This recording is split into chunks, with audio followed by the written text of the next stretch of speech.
คาอย่างน่ะมันสูงได้ในไผ่หญ้ามันสิพามึงตกได้น่ะน่ะ นี่จะตีนให้หยัง เอ้ามึงก็กำลังปีนอยู่น่ะมึง ไร ปีนไปหา มึ สิ ง เต ไร กติ มึงไรกูมานอนหน้า เอ้าแล้วเป็นหยังแล้วเกี่ยวหยังโอ้กูแค่บอกให้มึงมานอนนาซื้อมึงปีนให้หยัง ตีตังไฟตัวเซลนอนหน้า โอ้ยบักบ้าเฮ้ยกูนึกว่าแม่นมึงสิขึ้นเป็นปีนเป็นบ้าไปยุดเพิ่งหลังคา ไงบ่ไงบ่ เออ กูจะขึ้นไปตีหลังคา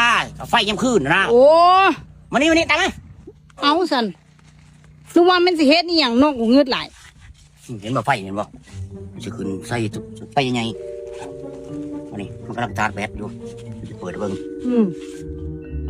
อะไร เอา ย่ำขึ้นกูจะนอนท่า ใส่ซ่องนี้เด้อ ไฟอยู่ ไอ้จะแกงดีแต่ว่า ไฟอยู่ ขนาดยังมาเว้นได้นี่ เปิดไฟแล้วย่ำขึ้น มึงไปย่านเขาหินมึงบอกมึงเปิดไฟไว้ กูเห็นคนมากกูเลยเปิดไฟเก่ง เฮงมีไฟอันวะขอให้ฮู้ว่ามีคนขอให้อีหมา คนมากปุ๊บกูจะปิดไฟเพลงยังไงสิเห็นบอกอยากได้ยี่บอก